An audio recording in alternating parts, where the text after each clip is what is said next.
for Mauryan and Sangha period is 321 to 752 BC. For Mauryan period, it's 321 BC to 185 BC. For Sangha periods, it's 185 to 72 BC. It's written over here कि you don't need to write it. ठीक है, यहाँ पे लिखा हुआ है. Moving on. तो सबसे पहले हिस्ट्री और उनके सोशल लाइफ के बारे में बात कर रहे हैं. क्या कहते हैं कि जो इस टाइम ड्यूरेशन में जो भी लोगों ने विटनेस किया, ये क्या था, इंडिया का फर्स्ट ग्रेट एम्पायर माना जाता था. इस टाइम ड्यूरेशन को या इन पीरियड्स को किस तरीके से एमर्ज या अपीयर किया गया, फर्स्ट ग्रेट एम्पायर की तरह. What is emergence? It's appearance, कि जो भी देखने में मिला वो फर्स्ट लोगों ने क्या विटनेस किया, first great empire. I hope everybody knows what is empire. Yes, ma'am. What is it? Ma'am किसी राजा का राज. Yes, rule. राजा का राज, इट्स किंगडम. देन तो जो अलेक्जेंडर था, जब ये टाइम ड्यूरेशन स्टार्ट हुआ, विच मीन्स मौर्यन एंड संगा पीरियड में started, Alexander entered the Punjab. ठीक है, अब ये just before starting the Mauryan period, Mauryan empire start होने से बिल्कुल पहले Alexander entered the Punjab. And it says that कि जो भी उसका रीजन था एंटर होने का, that was only for with the purpose of commercial resources. Commercial resources यानी कि जो एक तरीके से इंडस्ट्रियलाइजेशन को बढ़ाना चाहता था, लोगों को काम करने का मौका देना चाहता था. ठीक है, तो उसका क्या रीजन था एंटर होने का?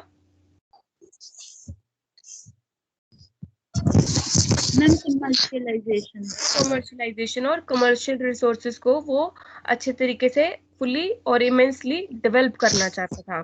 देन और उसके एंटर होने से पहले जो हमारा ट्रेडिंग था, इट वाज ऑलरेडी एस्टैब्लिश्ड, यानी कि trading was already a part of it before Alexander entered Punjab. और ट्रेडिंग किसके साथ होती थी उस टाइम पे? Babylon. We have studied this particular term Babylon. किसी को याद है कहाँ पढ़ा था हमने ये?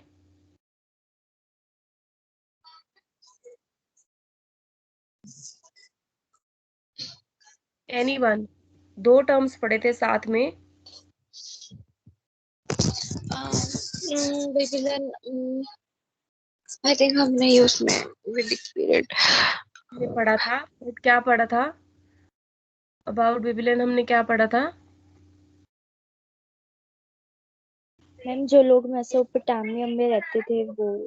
हाँ, they entered the southern Asia. और साउथन एशिया में वो किसको क्रॉस करते हुए आए थे? हु डिफीटेड देम, या किन से किन की आपस में लड़ाई थी? One of them was Babylon and the another one you have to find it. मैंने नोट्स ऑलरेडी शेयर किए हुए हैं, प्लीज ध्यान रखो. मैंने जैसे पहले भी कहा था, some terms will be repeated and these terms are important. ठीक है, आगे कंटिन्यू कर रहे हैं. जब हाँ, तो हम बात कर रहे थे ट्रेडिंग की. ट्रेडिंग हो रही थी उस टाइम पे, बेबीलन के साथ हो रही थी. उसके अलावा जो बहुत सारे कल्चर्स थे, there were cross currents. Cross currents मतलब everybody was ready to admire और टू अडैप्ट देयर कल्चर. अब जैसे कुछ यहाँ पे रीजन्स के बारे में बात करें, चाइना, पर्शियन, इंडिया, ये जो कल्चर्स थे या ये जो रीजन्स थे, ये एक दूसरे के कल्चर को एडमायर भी कर रहे थे और अडॉप्ट भी कर रहे थे. Cross currents means they were exchanging it. Then Alexander जो थे, उन्होंने क्या फाउंड किया कि जो उनका टाइम ड्यूरेशन था, या जितने भी टाइम पीरियड के लिए उन्होंने रूल किया, उन्होंने किस चीज को वो पास करते हुए आगे आए? ग्रीक कॉलोनिस्ट को पास करते हुए वो आगे की तरफ बढ़े. विच मीन्स कि ग्रीक कॉलोनिस्ट को पास करते हुए वो कमर्शियल पंजाब की तरफ आए और उन्होंने वहां पे कमर्शियल रिसोर्सेज को इमेंसली डेवलप किया. तो जो ग्रीक कॉलोनिस्ट थे, जब उनके बारे में बात कर रहे हैं, उन्होंने क्या किया? दे इंटरमैरिड इंडियंस. इंटरमैरिड मीन्स ग्रीक्स ने और इंडियंस ने आपस में दे गेट मैरिड. देन जो चंद्रगुप्त मौर्य थे, he himself was married with a Greek girl, जो कि ग्रीक सिलिडस कोर्ट में काम करती थी. क्लियर है सबको? दिस मच इज सफिशिएंट कि जो चंद्रगुप्त मौर्य थे, he married to a princess from Greek. Moving, should I move on? Yes, ma'am. जो चंद्रगुप्त मौर्य थे वो उन्होंने काफी कंसिडरेबल स्टेट के लिए ही लिव्ड. कंसिडरेबल स्टेट मीन्स कि ही वाज नॉट लिव्ड और he did not rule for a limited time period. he lived or and he ruled for a longer time period. That is why we have use the term considerable, जिसको हम consider भी कर सकते हैं. अब जैसे हम कहें कि अब जैसे सपोज करो यू हैव सी आर, अगर हमने किसी को 2 दिन के लिए सी आर बनाया तो आप उसको शायद ही कंसिडर करते हो अपना C R. But on the other hand if he और she is the C R for whole semester और फॉर होल ईयर, तो वो क्या हुआ, कंसिडरेबल स्टेट के लिए आपका सी आर हुआ. देन जो उनके पोजेशंस थे, पोजेशंस मीन जो उनकी परेड होती थी, जो भी मॉडर्न एंड संगा टाइम पीरियड पे परेड्स होती थी, फेस्टिवल्स पे या ओकेजन्स पे होती थी, तो उसमें क्या करते थे, एलिफेंट्स को डेक्ड मीन्स डेकोरेट किया जाता था विद गोल्ड एंड सिल्वर. इसके अलावा 4 हॉर्स चैरिट्स होते थे. 4 हॉर्स मतलब 4 घोड़े वाली घोड़ा गाड़ी भी बनाई जाती थी. And yokes of oxen means कि जो बैलगाड़ी होती है, वो भी पार्टिसिपेट करते थे. किस चीज में पार्टिसिपेट करते थे, एनीवन?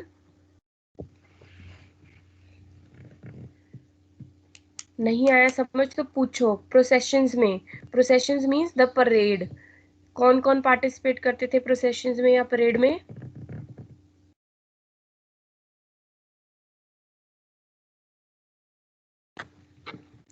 हाँ जी, कौन कौन करते थे? परेड का सेकंड टर्म है प्रोसेशंस. ठीक है, the second point written in this slide is procession. तो प्रोसेशन में कौन कौन पार्टिसिपेट करता था? I am asking.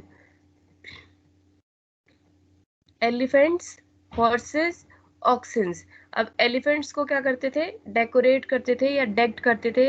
किससे? जो एलिफेंट्स थे उनको किससे डेक्ड या डेकोरेट किया जाता था? गोल्ड और silver. Gold and silver. What is the another term for decoration? क्या टर्म यूज किया था? डेक्ड.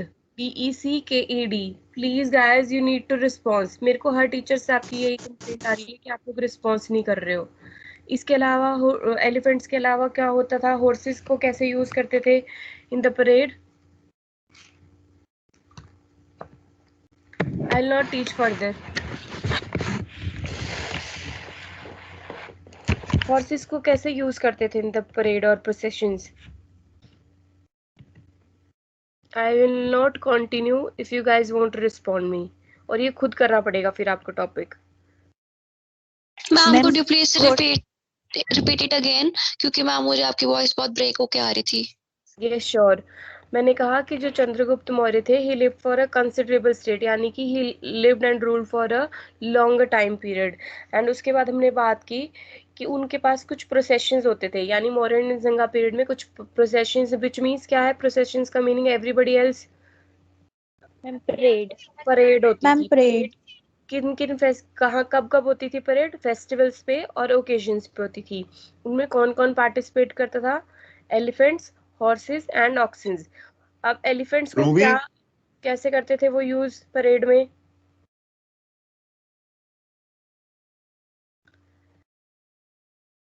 एलिफेंट्स को कैसे यूज करते थे?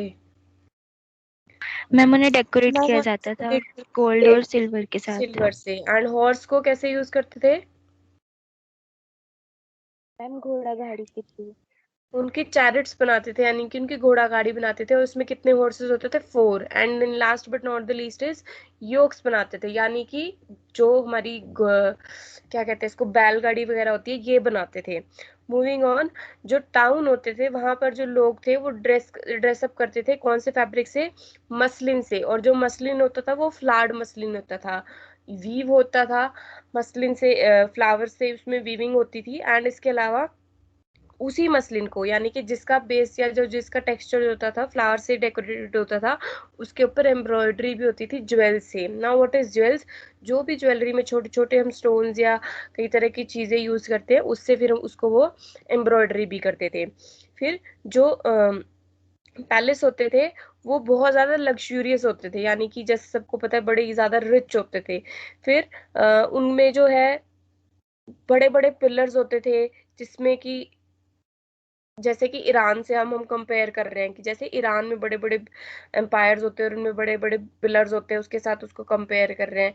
अब ये जो पिलर्स होते थे इनको गोल्ड से डेकोरेट किया जाता था, और इसके अलावा इनके ऊपर जो गोल्ड पिलर्स में किस तरह के शेप को एम्बॉस किया जाता था, वाइन लीव्स होती हैं और सिल्वर बर्ड्स की उस पे ऊपर उसमें एम्बॉसमेंट करते थे, यानी कि जिसको कह सकते हैं हम छपाई करते थे, किसकी, लीव्स की और बर्ड्स की।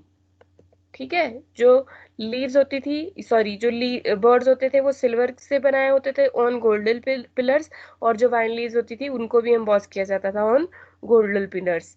देन ये जो पैलेस होते थे बहुत, इसके चारों तरफ बहुत सुंदर पार्क भी बनाया जाता था जिसमें बड़े सारे ट्रीज होते थे, और इसमें कई तरह की वैरायटी होती थी, जैसे बोटिंग भी होती थी, और बहुत तरह के पॉपुलर आर्टिफिशियल लेक्स भी बनाई जाती थी जिसमें कि फिश जो है वो आर्टिफिशियली इंसर्ट करते थे।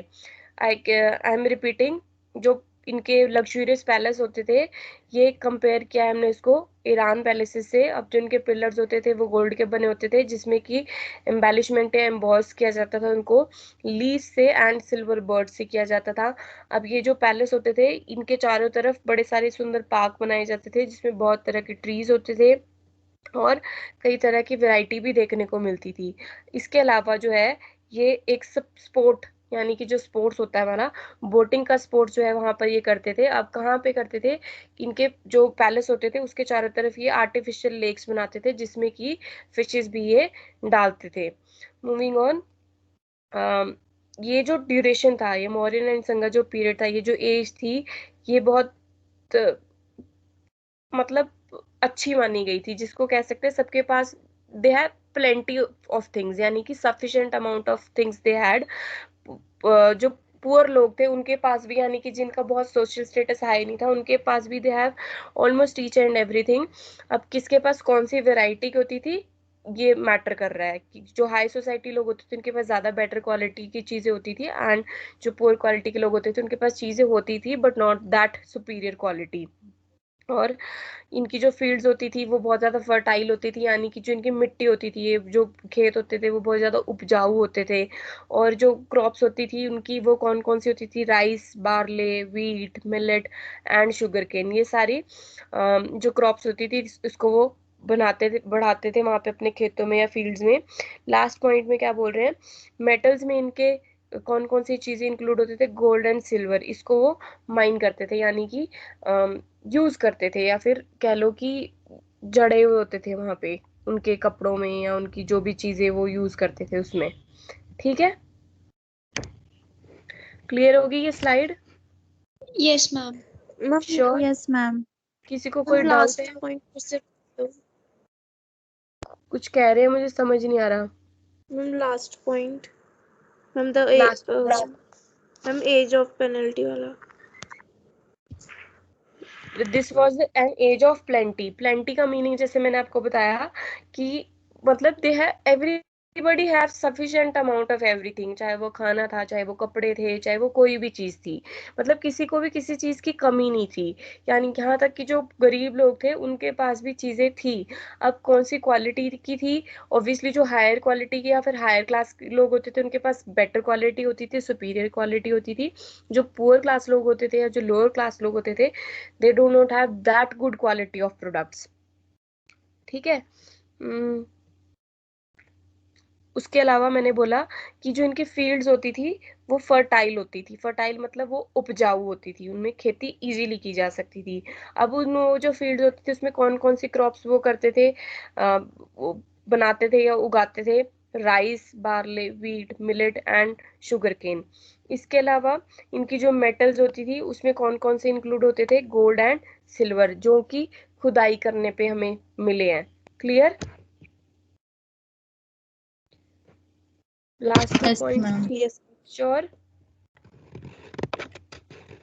Moving yes on, ma'am. हम इसकी हिस्ट्री और सोशल लाइफ को ही कंटिन्यू कर रहे हैं कि ये जो पीरियड था इन्होंने एक वेल बीइंग पॉपुलेंस को क्रिएट करने में हेल्प की। वेल बीइंग पॉपुलेंस मतलब हर किसी का स्टेटस जो अच्छा था, हर किसी की सिचुएशन जो अच्छी थी। Now populace refers to population over here, कि जो भी पॉपुलेशन उस टाइम पीरियड पर थी उनकी एक वेल बीइंग थी, यानी कि उनकी सिचुएशन अच्छी थी।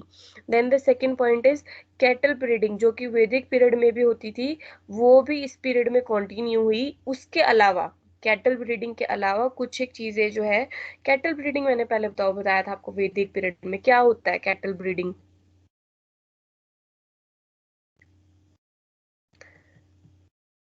बोलो। मैम पशुपालन। Ma'am watching. पालन करना। वो सिर्फ उसको पाल नहीं रहे थे, बट उनको मतलब they were developing more generation of it. ठीक है,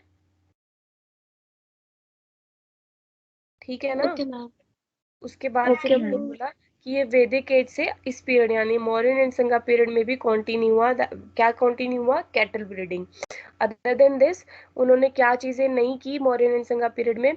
मिल्क प्रोडक्ट्स बनाए और ऐसे चीजों, ऐसे जानवरों को पाला जिनसे जिनकी वो स्किन को यूज कर सकते थे टू क्रिएट लेदर। और उनके जो हॉर्न, सींग, बाल, गूल, मतलब कुछ नहीं छोड़ा उन्होंने।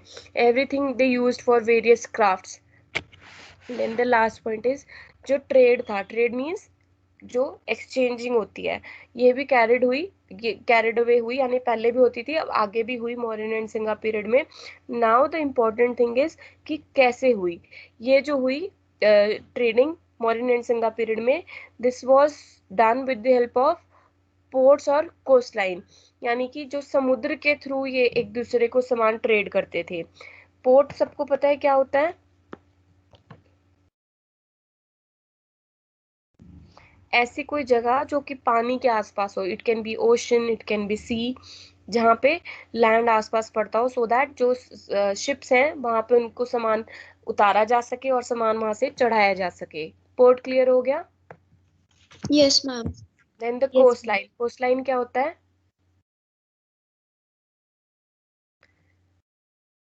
कोई भी ऐसा एरिया जहां पर आसपास लैंड हो, अराउंड वाटर। ठीक है, यस मैम। तो ये मतलब इन शॉर्ट क्या है कि जो ट्रेडिंग होती थी वो होती थी शिप्स के थ्रू। अब यहाँ पर कुछ एक जगहों के नाम बोले हुए कि कहाँ कहाँ से जो है वो ट्रेडिंग होती थी स्पेसिफिकली शिप्स के through. Malabar coast, Tamil country and Bengal, इन तीन जगह से जो है शिपिंग होती थी। देन लैंड के थ्रू भी जो है ट्रेडिंग की जाती थी, बट लैंड के थ्रू किन चीजों की जो है ट्रेडिंग की जाती थी और कौन से एरियाज से करते थे? सिल्क जो है वो ट्रेडिंग होती थी, एशियन सिल्क की ट्रेडिंग होती थी। कौन से एरिया से होती थी? सेंट्रल एशिया से चाइना के बीच में होती थी। किस मीडियम के थ्रू?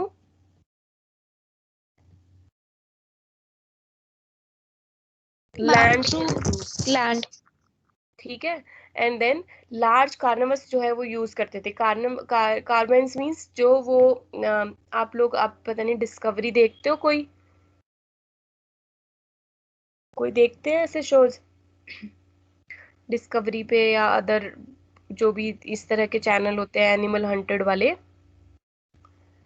हम पहले देखते थे। देखते थे ना, तो उसमें वो जो लोग होते हैं they live there only for some period of time. तो वो किस चीज में? कार वैन्स होती है ना उनकी, जिसके अंदर ही उनका खाना पीना रहना सोना सब चीज का अरेंजमेंट होता है। Yes ma'am. Yes ma'am. वो है ये कार्बन्स। ठीक है, उसके साथ इसको कंपेयर किया हुआ है कि वो लार्ज कार्बन्स वो यूज करते थे ताकि जो उनकी इतनी डिफिकल्ट या हजार्डस जर्नी होती थी उससे वो अपने आप को बचा सके। अब ये सब सिर्फ किस लिए कर रहे थे वो? ताकि उनको जो है वो प्रॉफिट हो सके। क्लियर? Yes ma'am. अभी history and social life clear है सबको? Yes ma'am. What was the time duration for modern and संगा period? 321 to 72 BC. Very good. Modern period was from 321 BC to 185 BC. Yes right, and Sangam was 185 to 72 very BC. Good. ठीक है, तो अभी सिर्फ हमने history and social life की है। I hope ये सबको क्लियर हो गया है। अब सबने काम क्या करना है, आई डोंट नो आप लोगों ने पहले वाली असाइनमेंट कंप्लीट किया है या नहीं किया है, बट अब आप लोगों ने क्या करना है, ये जो आपको मैंने आज करा दिया, आपने इसको अपने वर्ड्स में लिखना है।